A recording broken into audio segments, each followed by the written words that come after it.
네, 안녕하세요. 사도행전과 신약교리 연구 45번째 시간으로 오늘 사도행전 23장 12절부터 35절까지 해서 이제 23장을 마치도록 하겠습니다. 예, 이제 12절부터 보겠는데요. 거기 이제 12절부터 14절까지 보면 이제 11절까지가 이제 여러 가지 이제 변론 가운데 이제 소동이 있었던 그런 일이 마치고 이제 바울을 총대장이 이제 피신을 시키고 일단락이 났죠. 자, 그런 가운데 이제 어떤 일이 발생을 하냐면 이제 그 유대인들 열성분자들 가운데서 약 40명이 넘는 그런 사람들이 이 바울 암살단을 이렇게 조직하게 됩니다. 그래서 이제 바울에 대해서 이를 갈면서 바울을 죽이기 전에는 자기들이 먹지도 않겠다고, 마시지도 않겠다고 그렇게 결의한 유대인들이 결사 조직을 만드는 거예요. 그래서 결국은 이제 누군가를 죽이고자 하는 그러한 사실 엄청난 사실 그것은 범죄인데 그럼에도 불구하고 이들은 그들이 가진 그 유대교 정통 그 종교적인 열심 때문에 이와 같이 자기들에게서 벗어난 그러한 유대인 바울을 아주 극악무도한 하나님 앞에 죄인이라고 단정하면서 이 사람을 죽여야 한다고 그렇게까지 극단적으로 나가는 겁니다. 그래서 이제 이들이 그런 것들을 이제 조직을 하고서 수제사장들과 또 그곳에 있는 장로들에게 자신들의 그 음모를 모의를 했어요. 당연히 이 수제사장들과 장로들은 굉장히 좋아했을 겁니다. 그래서 그들이 그렇게 해서 결의를 해가지고 바울을 죽이겠다고 하니까 내심 아주 좋은 그런 이제 쾌재를 부르면서 그것에 이제 동조를 하는 거죠. 그렇게 이제 하라고 묵인을 하는 겁니다. 그리고 이제 오히려 도와줬겠죠. 그러면서 그들이 이제 협의를 하는 과정이 이제 나오게 될 텐데, 과연 그들이 그렇게 저주의 맹세를 한 거잖아요. 이것은 저주의 맹세라고 할 수 있는데, 자신을 속박하는 가운데서 이것을 맹세로 묶는 겁니다. 자기들이 결국은 이 일을 수행하기 전까지는 먹지도 않고 마시지도 않겠다고 할 정도의 결의를 하는 거잖아요. 근데 이것은 이제 저주의 맹세거든요. 그 바울을 저주하기 때문에 그를 이제 해치고자 하는 그러한 면에서의 저주의 맹세인데 이것은 이제 하나님 앞에서 볼 때 옳은 것도 아니었을 뿐만 아니라 과연 그들이 그렇게 해서 자신들을 이 맹세 가운데 둔다는 것은 유대인들은 그것을 반드시 지켜야 되는 그러한 하나의 법이 되잖아요. 그렇기 때문에 자신을 이것을 속박하는 것임에도 불구하고 이들은 이와 같은 종교적인 열심에 의해서 맹목적인 맹세를 하고 있다는 겁니다. 과연 이것을 이들이 지킬 수 있습니까? 결국 그들이 바울이 죽기 전에는 먹지도 않고 마시지도 않겠다고 했는데 과연 그들의 이러한 음모가 단번에 성공 안 하고 실패하게 되면 몇 날 며칠을 또 몇 주가 걸리고 몇 달이 걸릴 수도 있는 일인데 그렇다고 하면 자기들이 한 저주의 맹세대로 아무것도 먹지도 않고 마시지도 않냐 하는 거죠. 그럼 사실 자기들은 다 굶어 죽을 수밖에 없을 겁니다. 근데 결국은 그렇게 하지 않는다는 거죠. 결국 자신들이 하는 속박의 맹세를 결국은 깨트리게 돼 있다는 겁니다. 그런데도 그런 앞뒤를 따져오지 않고 그냥 맹목적으로 이 종교적인 열심으로 인해서 남을 해치고자 하는 그러한 일들을 보면 참 오늘날에도 이러한 맹목적인 종교적인 열심으로 다른 사람들을 뭐 심하게 이단으로 정죄를 하고 자기들의 뜻과 안 맞으면 그냥 심하게 그런 해치려고 하는 그런 사람들이 너무나도 많은 것을 보게 돼요. 어쨌든 이와 같은 이제 현상이 지금 빚어지고 있습니다. 그리고 이제 그 시대의 계획은 이 다음과 같았던 거예요. 15절에 보면 수제사장들과 장로들이 이제 바울에 대해서 무엇인가를 좀 더 철저히 물어보려는 척 해달라는 거죠. 그렇게 해서 총대장에게 요청해서 바울을 다시 공회에 세우는 겁니다. 그거를 이제 이 수제사장들과 장로들과 협의를 하는 거예요. 이 40여 명의 그 암살단들이. 그래서 그렇게만 해주면 자기네들이 숨어 있다가 나가가지고 그때 40명이 막 우르르 달라들면은 뭐 승산이 있겠죠. 그렇게 해서 바울을 죽이겠다 한 겁니다. 이와 같이 이제 모든 준비를 마쳤다라고 얘기를 한 거예요. 자, 그런데 이제 하나님께서는 항상 이런 불의한 일들에 대해서 그것이 그대로 진행되지 않도록 하십니다. 16절에 보면 우연히 그 모의를 듣게 된 한 사람이 있는데 공교롭게도 이것이 바울의 진짜 조카였던 거예요. 바울의 누이의 아들이었습니다. 이것을 이제 이 사람이 엿듣게 되고 바로 그 성체로 들어가서 그 사실을 바울에게 전하게 되었죠. 예. 그래서 이런 내용을 전달함으로써 바울이 이제 그런 것을 올바르게 안전하게 처신할 수 있도록 한 겁니다. 이러한 것으로 이제 뭔가 하나님께서는 보호하셨다는 생각이 들어요. 자, 이와 같이 어떠한 그 잘못된 그 생명을 해치는 그런 일에 대해서 듣고서 그런 것을 미리 방지했었던 사건이 구약 성경에서도 비슷하게 등장을 합니다. 그 에스더 2장 21절부터 23절에 보면 에스더의 삼촌이었던 그 모르드게가 성문에 앉아 있다가 우연히 그 왕을 암살하려고 하는 그 반역의 모의를 듣게 되죠. 그래서 이제 그것을 알림으로써 결국 그들이 붙잡히게 되고 처단을 당하게 되어서 왕의 생명이 안전하게 되어지는 것을 그런 일들을 이제 볼 수가 있습니다. 자, 이와 같이 하나님께서는 불의한 일들에 대해서 그냥 넘어가지 않고 그런 것을 사전에 방지하는 그러한 일들을 행하고 계신 것을 봐요. 우리도 마찬가지입니다.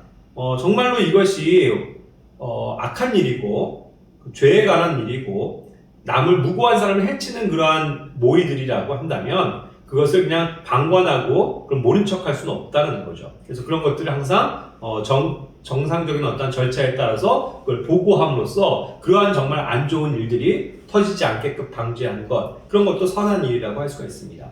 그런 면에서 이제 이 바울의 조카는 쓰임을 받았던 것이죠. 그리고 이제 17절에 보면은 결국 바울이 그렇기 때문에 그 자기의 조카를 총대장에게 보냅니다. 그가 전할 말이 있다고 하면서 그 모의 소식을 알리게 하는 거죠. 자기가 직접 이것을 내가 누군가에게 들었다 하고 총대장에게 얘기하면 총대장이 그것을 안 믿을 확률이 높습니다. 그렇죠? 그러니까 그냥 이 젊은이를 그대로 그에게 보낸 거예요. 요청을 한 겁니다. 그래서 이제 18절에서 백부장이 그를 총대장에게 데려가죠. 그렇게 해서 이제 백부장도 굉장히 바울의 말을 경청하고 있고 굉장히 조심하고 있다는 것을 볼 수가 있는 것 같습니다. 왜냐하면 그냥 이 바울이 얘기한 대로 그를 데려다 주잖아요. 그래서 바울이 이 청년이 총대장에게 무언가 할 말이 있습니다 하고 이제 데려다 주는 그 부탁을 잘 실천을 해주고 있거든요. 그런 면에서도 이제 백부장도 바울의 편에 서서 뭔가 도우려고 하는 그런 어떤 선한 의지가 있는 것 같습니다. 왜 그러냐면 그 전에 이미 바울이 로마 시민인 걸 알았잖아요. 그렇기 때문에도 더 조심스럽게 이런 것들을 진행을 하고 있는 것을 봅니다. 자, 그렇게 해서 이제 총대장 앞으로 19절에 보면은 바울의 조카가 온 거죠. 그래서 이제 뭔가 할 말이 있다고 하니까 이게 이제 중요한 말이라는 것을 인지하고 총대장이 그의 손을 잡고서 은밀하게 한쪽 구석으로 데려갔습니다. 그래서 이제 조용하게 이제 그에게만 물어보는 거죠. 야, 무슨 말이냐? 하면서 그 은밀히 그런 말을 묻게 됩니다. 예. 그러니까 결국 총대장도 어때요? 그 바울이 보낸 이 사람에 대해서 그냥 무시하고 아이고 뭐 왜 왔어? 하는 뭐 귀찮아하지 않고 뭔가 지금 사태가 굉장히 심각한 하나의 사안이 되다 보니까 그 바울이 보낸 이 조카에 대해서도 경청하려고 들고 굉장히 이제 주의 깊게 이런 것들을 살피고 있다는 생각이 듭니다. 그러니까 이제 결국 바울이 로마 시민인 것을 아는 그 일들이 굉장히 이렇게 다른 그 행정관들에게 조심하게 하게끔 하는 그런 효과는 있었다는 생각이 들어요. 자, 그리고 이제 20절 또 21절에 보면 그렇게 해서 이제 바울의 조카가 그들에게서 이제 들은 그 모의의 내용을 얘기를 해주는 겁니다. 다시 한번 정리하면 바울에 관해서 무엇인가 이제 좀 더 철저히 물어보려고 할 겁니다. 그런 척 하면서 총대장에게 당신에게 내일 바울을 데리고 다시 공회로 내려와 달라고 요청할 겁니다. 그럴 때 절대로 그렇게 하지 마십시오. 왜냐하면 40여 명이 넘는 자들이 그 암살탄들이 별사대가 바울을 죽이기 전에는 아무것도 먹지 않겠다는 그런 저주의 맹세를 하고 살해를 하려고 숨어서 기다리고 있기 때문입니다. 이 사실을 이제 알린 거죠. 그랬더니 이제 총대장에게 굉장히 중요한 정보입니다. 이것은 굉장히 중요한 군사적인 정보죠. 예, 왜냐하면 이것이 정말로 이렇게 되어지면 나중에 큰 소동이 일어나게 되고 굉장히 그러한 과정에서 폭동이 일어날 수도 있고 큰 문제가 생길 수 있으니까 그런 걸 이제 방지하기 위해서 이 사람의 말을 철석같이 믿고 이제 방지책을 세우게 되는 거죠. 그래서 이제 딱 정신이 바짝 들었겠죠. 예. 그래서 이제 이 내용을 잘 주의 깊게 듣게 됩니다. 총대장은. 그렇게 하고서 이제 22절에 이것에 대해서 총대장이 오히려 젊은이에게 부탁을 하는 겁니다. 돌려보내면서 네가 지금 말한 이 사실을 아무에게도 말하지 마. 발설하지 말아달라고 주의를 주고 분부하는 겁니다. 왜냐면 이것이 이제 비밀스럽게 이 군사작전이 이제 시행이 돼야 되는데 또 이 사람이 나가서 여기저기 이렇게 말을 퍼뜨리면은 그것이 무산될 수 있잖아요. 그러니까 이제 단단히 주의를 줘서 아무에게도 말하지 말라고 하고서 이제 보내는 겁니다. 결국 이제 이러한 비밀 결사 조직에 맞서서 치밀하게 뭔가 이제 작전을 수립을 하는 거죠. 결국 이것은 이제 바울의 도피 작전입니다. 그것을 이제 비밀리에 또 수행을 해야 되기 때문에 이제부터는 총대장도 면밀한 계획을 세우기 시작합니다. 그렇게 해서 이제 23절에 보면은 이 대규모 군사작전을 준비를 하는 것인데 총대장이 이제 2명의 백부장을 부릅니다. 아시다시피 백부장은 일단 약 100명 정도의 군사를 관장하는 그러한 장교잖아요. 굉장히 또 높은 위치에 있는 군인입니다. 잘 훈련받은 그런 장교이죠. 그래서 그 지역의 어떠한 그 군사와 치안을 담당하는 이 백부장 2명이나 불러서 결국 그들 2명을 불러서 한다고 하면 결국 백부장 2명이니까 최소한 이것은 200여 명의 군사를 동원할 수 있는 어떠한 계획을 갖고 있다는 겁니다. 자, 그래서 이제 밤 3시에 가이사랴로 이 바울을 호송할 거다. 그러니까 이제 호위할 군사를 마련해라 라고 이야기하는 겁니다. 여기에 이제 차출되는 군사의 숫자를 정확하게 이야기하고 있는데 총대장은 군사 200명. 그러니까 방금도 얘기했지만 백부장이 2명이면 그들이 인솔하고 있는 일사불란한 그들의 부하들 100명씩이라고 하면 200명이 맞습니다. 그렇죠? 그런데 거기에다 더해가지고 자기들이 가용할 수 있는 그런 기병 돼 있죠. 말을 타고 싸움을 하는 그런 엄청난 용사들, 그 기병을 70명을 더 보태고요. 거기다 창병 200명. 창병은 이제 실제로 창을 들고 싸우는 굉장히 로마 시대의 그 전투 대형을 갖춰서 실제로 많은 전투에서 승리를 했었던 그 로마의 군사 훈련을 받은 사람들이죠. 굉장히 용맹한 자들입니다. 그런 사람들이 또 200명을 더 여기다 붙인 거예요. 그러니까 총 470여 명의 군사를 여기에 호위하게 합니다. 엄청난 작전인 거죠. 그 당시 그 지역, 지금 예루살렘 지역을 아마도 치안하는 데 있는 어떤 최소한의 병력을 다 동원하는 것을 볼 수가 있다는 겁니다. 그만큼 이것이 굉장히 신중한 사건이었다는 거예요. 그런데 이제 이것을 더군다나 밤 3시에 나가게 하는 이유는 남들이 이제 잠자고 조용하고 이제 결국 아까 그 결사대들도 그 다음날 아침에 있을 일에 대비하고 있기 때문에 그날은 이제 밤에 잘 자고 있지 않겠습니까? 새벽 일찍부터 준비할 것만 생각을 하고 있겠죠. 그러니까 3시에 이제 오히려 아무도 모르게 빨리 신속하게 떠나려고 처리를 하는 거예요.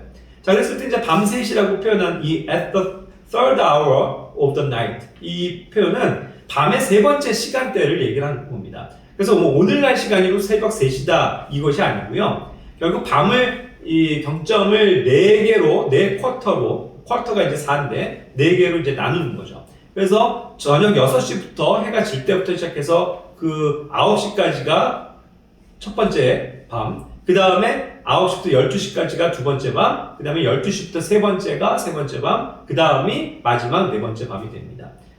그렇게 해서 이제 12시간을 4분하는 방식으로 계산을 하는 거예요.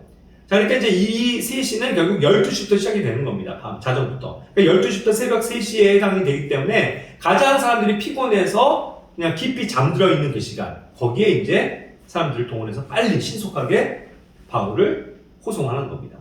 결국 그 40명 이상이라고 했지만 40여 명의 그 암살단들을 대항하기 위해서, 대적하기 위해서 470명이나 되는 엄청난 훈련받은 로마 군인들을 다 동원해서 만약의 사태에 이제 철저히 대비하는 그러한 신중성을 보이고 있죠.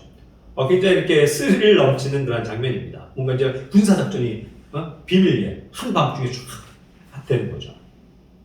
그리고 거기에다가 이제 더 바울을 신속하게, 바울은 이제 아무래도 죄수의 신분이니까 어찌됐건 그래도 뭐 자유롭게 풀어주진 않겠죠. 뭐 최소한 손에 뭐 수갑이나 이런 끈으로라도 묶었을 수도 있는데 그를 어쨌든 자유롭게 빨리 이동시키기 위해서는 그를 오히려 호송할 수 있는 어떤 이동용 짐승들도 필요했겠죠. 그래서 뭐 말이면 말, 마차 아니면 말들 여러 대가 이렇게 끄는 수레라든가 그런 것들을 이제 다 동원하게 한 거예요. 그렇게 해서 바울을 태워서 그 가이사라에 있는 그 벨릭스 총독에게 무사히 보낼 수 있도록 모든 작전을 채비시킵니다. 그렇게 하고 이제 25절부터 26절에 그 벨릭스 총독에게 뭔가 이제 이러한 사건에 대한 경위와 보고서를 작성을 해서 편지를 보내야 되니까 서둘러서 이제 쓰는 거죠. 그래서 이제 여기서 쓰는 내용을 토대로 해서 이 총대장의 이름이 클라우디우스 루시아라는 이름을 가진 총대장이었다는 것을 알 수 있습니다. 거기에 대해서 자기의 이름을 거명하고 있죠. 그러고서 이제 수신자가 누굽니까? 결국 그 당시 지역을 다 총괄해서 관할하고 있는 총독, 로마 총독 펠릭스. 예, 펠릭스라고 하는데 이제 벨릭스죠. 우리 식으로 이제 음창역에서 번역하는 것은. 그래서 이 벨릭스가 가 하면서 문안을 하고 있습니다. 자, 여기서 이제 그 총독이고 또 벨릭스 가카 이렇게까지 이야기할 수 있는 the most excellent governor라고 하는 이 표현은 굉장히 그 높은 위치에 있는 그 총독 같은 사람에게 붙여지는 그러한 표현이었습니다. 이것을 동일하게 표현을 이제 참고로 누가가 기록한 그 누가복음 또 사도행전의 수신자였던 그 총독 데오빌로에게도 누가가 이와 같이 이제 표현을 하고 있는 것을 누가복음 1장 3절에서도 볼 수 있죠. 그리고 이제 또 사도행전 1장 1절에서도 오 총독 데오빌로, 그러니까 데오빌로요 하면서 이제 거기서는 이제 총독이란 각하라는 호칭은 빠졌지만 더욱더 이제 친근해서 이야기하는 표현이 나옵니다.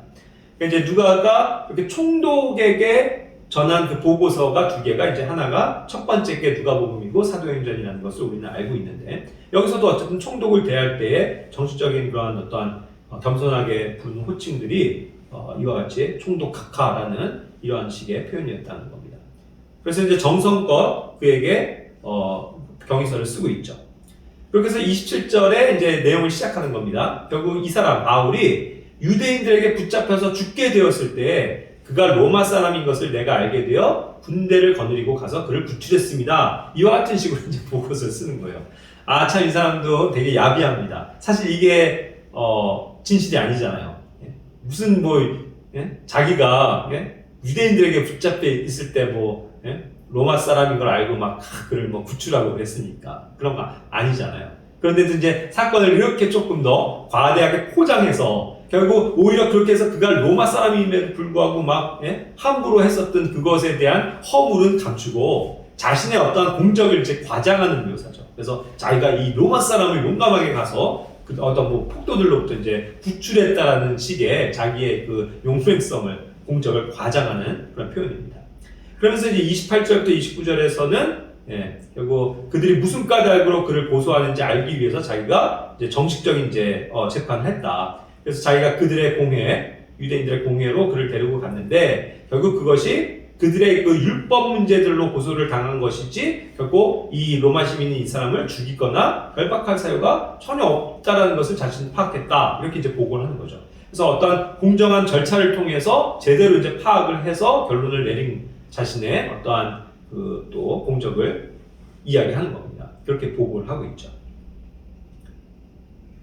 자, 그런데 이제 30절에서는 거기다 덧붙이기를 그런데 이제 이 유대인들이 숨어서 이 로마 사람인 그 사람을 바울을 죽이려고 기다린다는 또 자기가 재고를 재빨리 입수하고 그것도 이제 자기의 하나의 또 공이겠죠. 그래서 이제 자기가 그걸 전해 듣고 이제 즉시 각하께로 보냅니다. 하면서 신속하게 자기가 이런 것들에 대해서 소동이 안 일어나게끔 했다는 그런 것을 또 어필하고 있습니다. 그래서 이제 그를 고소하는 자들에게도 이제 정식으로 얘기해서 각하 앞에서 정식으로 고소하라고 제가 이렇게 명령했습니다 하면서 이제 그 다음날 아침에 있을 그러한 일들에 대해서도 다 보고를 하는 거죠.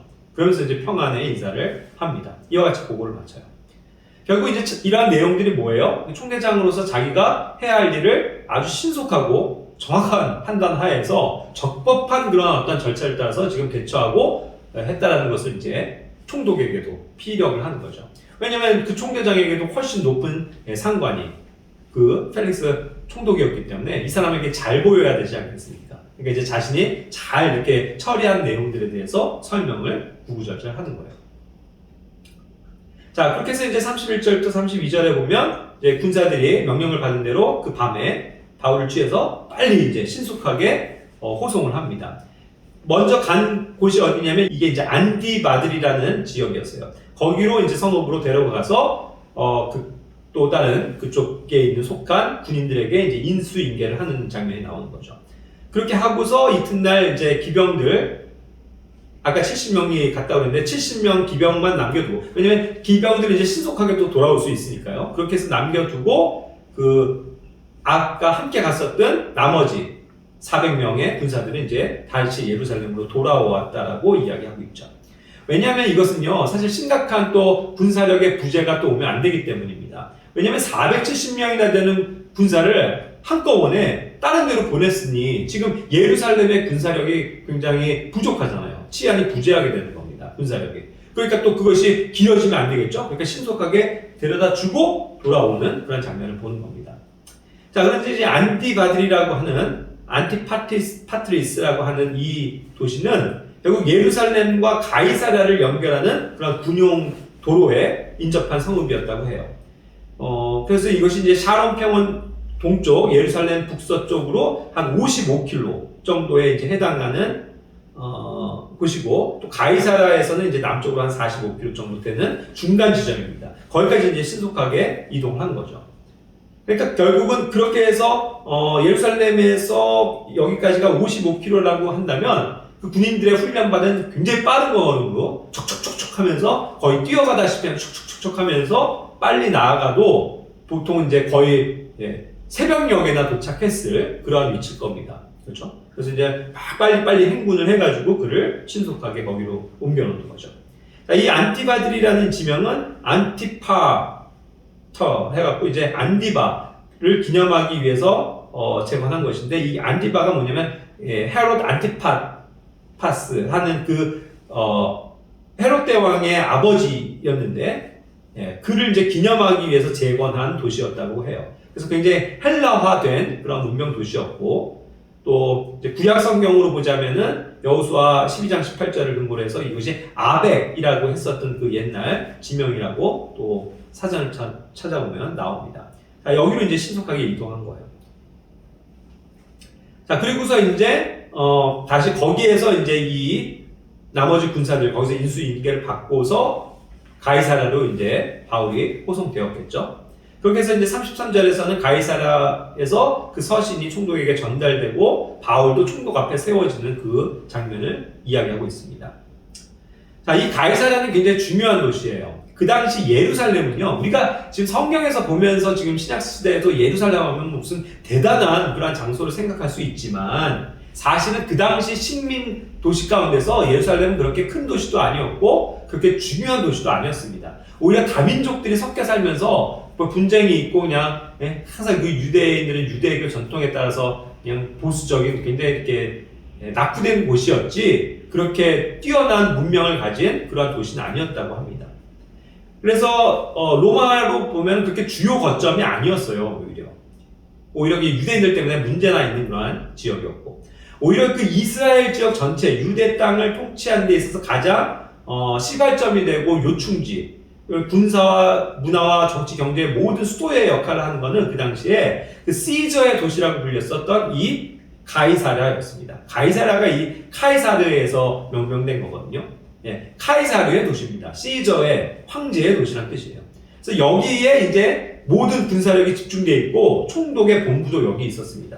그리고 이제 여기 아까 총독 앞에 세워지는 여기도 헤롯, 그 당시에 또 그 이두메 지역과 그런 또 유대 땅 일부를 또 시리아 땅을 이렇게 다스리던 또 분봉왕이었던 그 헤롯 왕가가 있죠. 그 헤롯이 세운 왕궁도 여기 가이사랴에 있었습니다. 그만큼 거기가 이제 경제적으로나 모든 것의 이제 중심지였기 때문에 거기에 호화롭게 성을 만들었었다고 하거든요. 그 왕궁에 이제 총독 관저도 붙어 있었다고 전해 내려주고 있어요. 그러니까 이제 거기가 이제 오히려 다 집중이 되어져 있는 주요 요충지였다는 거죠. 자, 그래서 이제 34절, 35절 마지막 부분을 보면 결국 그 총독이 전한 편지를 그 펠리스는 읽게 됩니다. 그런 다음에 이제 바울에게 물어보는 거죠. 넌 근데 어느 지방 출신이냐? 이것을 딱 물어봤습니다. 그랬을 때 이제 자기는 길리기아 출신의 그 다섯 사람이잖아요. 거기 이제 출신이라는 걸 이제 대답을 했겠죠. 그러니까 이제 이것이 어쩔 수 없이 펠릭스는 골치 아픈 사건이어도 맡아야 될 수밖에 없는 겁니다. 예. 왜냐하면 이 길리기아 지역 역시도 그 당시 펠릭스 총독의 관할 지역이었기 때문이죠.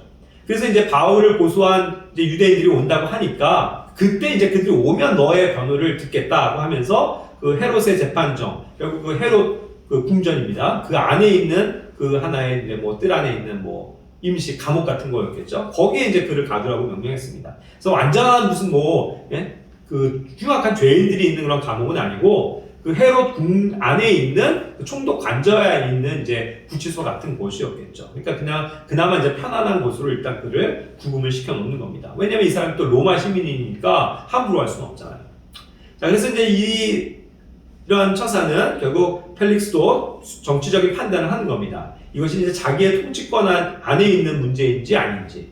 그래서 이제 정치적 판단이 있었고, 그 당시 길리기아는 결국 로마 황제의 영이긴 했지만, 자기가 관할하는 이제 북쪽 지역이었기 때문에, 신중히 재판을 맡을 수밖에 없었다는 겁니다.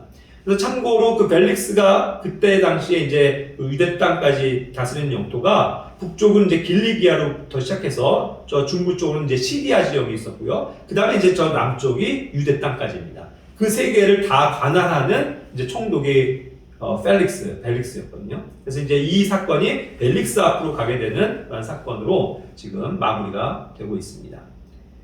자, 여기까지가 이제 23장 내용이었는데요. 이제 이후의 재판 과정과 또 어떠한 일들이 있게 되는지 24장에서 다음 주에 다시 공부를 하도록 하겠습니다. 예, 감사합니다.